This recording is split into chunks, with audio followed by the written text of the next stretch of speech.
क्या कर रही थी मैं? बबुआ अरे खाओ। थोड़ा ठीक से खाइए आप, बहुत कमजोर हो गए हैं, 2 दिन से एकदम मुरझा गए हैं।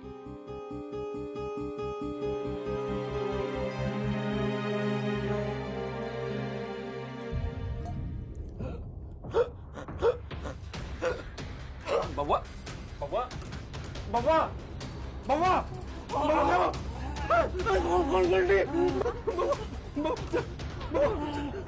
बबुआ तुम यहाँ बैठो, मैं डॉक्टर के लेके आ रहा हूँ। बबुआ तुम्हें कुछ नहीं होगा बबुआ। हम पानी लेके आते हैं।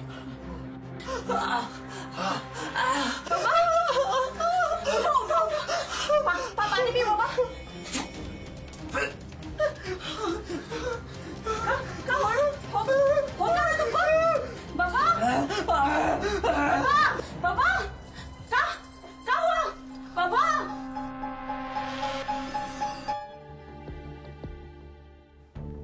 अचानक एक रात किसी आदमी की हालत ऐसी हो जाए कि लोग उसे देखकर चौंक जाए।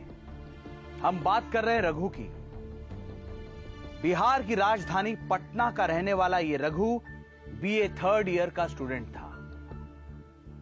रघु पढ़ाई में बहुत अच्छा था और रघु के भाई मुन्ना का दुलारा था ये रघु।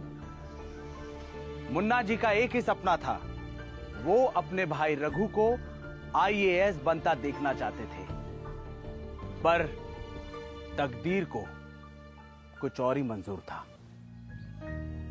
नमस्कार, मैं हूं विनय आनंद और पुलिस फाइल्स के इस एपिसोड में मैं लाया हूं सच्चे जांबाजों की सच्ची कहानी। ये कहानी है रघु की। अपने पिता के मृत्यु के बाद मुन्ना ने अपने भाई रघु को संभाल लिया था। एक छोटे भाई की तरह नहीं, बल्कि एक बाप का प्यार दिया था। पिता के मृत्यु के बाद मुन्ना ने अपनी पढ़ाई छोड़ दी थी। मुन्ना ने अपने पिता के खेत को संभाल लिया था। मुन्ना का बस यही सपना था कि रघु खेती बाड़ी ना करे, बल्कि एक ऑफिसर बन जाए। लेकिन रघु की जिंदगी में ग्रहण लग चुका था। सब चौंक चुके थे कि ये साजिश था, हादसा था या कुछ और था।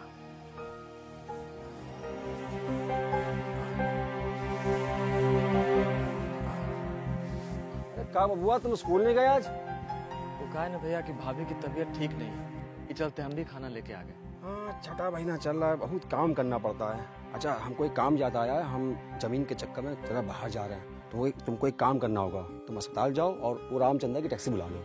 इसकी कोई जरूरत नहीं भैया, हमारा दोस्त है ना मोहित, उसका एक गाड़ी है। बोला कि जब भी जरूरत हो तुमको तुम आ जाना। आप खाना खाइए ना, हम भाभी को लेके जाएंगे।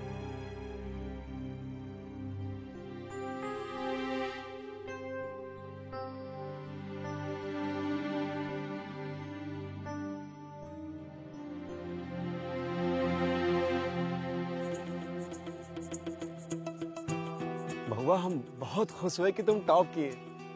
हमें उम्मीद था, पर बाबूजी का सपना रहा था। हम चाहते हैं कि तुम टॉप करो और अगली परीक्षा में और अच्छी तरह से पढ़ो और खूब टॉप करो। जरूर भैया, वो दिन भी आएगा। हमको बहुत उम्मीद था रघु तुमसे। हम तो बाबूजी का सपना पूरा नहीं कर पाए, अगर हम चाहते हैं कि तुम IAS की परीक्षा में पास हो और खूब तरक्की करो। जरूर भैया, देखिएगा वो दिन भी आएगा। हम कोचिंग क्लास जाएंगे और खूब पढ़ाई करूंगा और आपका नाम रोशन करूंगा। भैया हमारी तरफ से मेरा बबुआ पास हुआ है।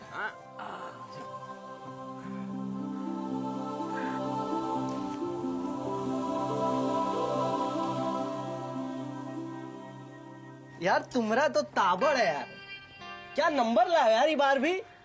देखो, इतना मत चढ़ाओ मुझे, बहुत कंपटीशन है, बहुत मेहनत करना पड़ता है आगे बढ़ने के लिए। रघु, हमें तुमसे कुछ बात करना है। अच्छा तुम लोग बतियाओ, हम आते हैं अभी। रघु, हम जानते हैं कि तुम अभी शादी के लिए तैयार नहीं हो, लेकिन तुम्हें पता है हमारे घर वाले हमारे पीछे पड़े हुए हैं। वो लोग तो लड़का भी देख लिए हैं और कहते हैं कि शादी कर लो। तुम तो जानते हो ना, मेरा भी IAS बनने का सपना है और तुम्हें छोड़कर हम किसी से शादी नहीं करेंगे। हम अभी शादी कैसे कर लें ज्योति? तुम तो जानते हो कि हमारे घर की हालत क्या है। बड़ी मुश्किल से तो भैया हमें पढ़ा रहे हैं और उनकी अपनी जिम्मेवारी अलग। और एक बच्चा भी होने वाला है। देखो, उदास मत हो, हमें कुछ वक्त दो। अगले साल इम्तिहान दूंगा और पहली बार में पास करके दिखाऊंगा, देखना। और हम दोनों ब्याह भी करेंगे। चलो।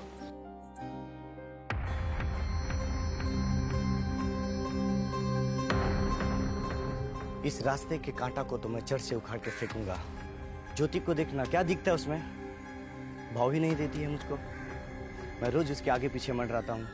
एक बात बताओ धनंजय, तुम्हारा मांझा तो काट दिया साहब ने, अब कहीं और जाकर पतंग उड़ाना।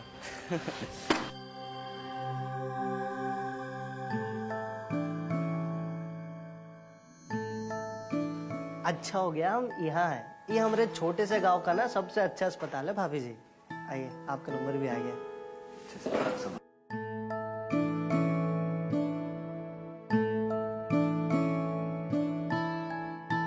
तुमने अपना समय निकाला और अपनी गाड़ी पर लेकर हमको आया, इसके लिए तुम्हारे पापा जी गुस्सा नहीं होंगे क्या? तुम हमको दोस्त नहीं समझते हो क्या?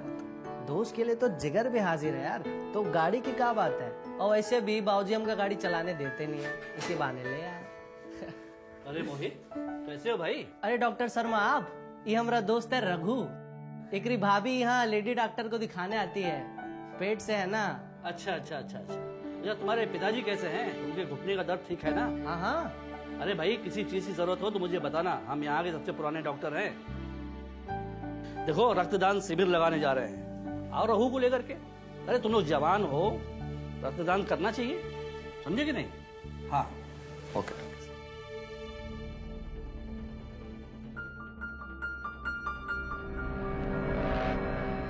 काहे आज मुंह लटकाई हो? रघु नहीं है इसीलिए? पागल हटो, क्यों, वो खुशबू हमें नहीं जो रघु में है? कहीं ना दूर हटो। ये रुको, कहाँ जाए? मकड़े की तरह मसल देंगे उसे, पता भी नहीं चलेगा। औकात ही क्या है उसकी मेरे सामने? मामूली किसान का ही तो बेटा है वो। खुद को देखे हो कभी? रात के पैसे पे ऐश कर रहे हो। छोड़ दो, बता दे रहे हैं, पुलिस में चले जाएंगे। छोड़ो।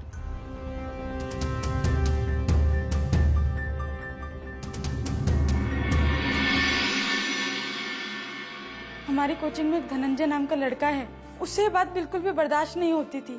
उसने हमको धमकी भी दिया, कहा कि रघु को रास्ते से हटा देगा। हमें तो लगता है कि उसी ने कुछ किया होगा।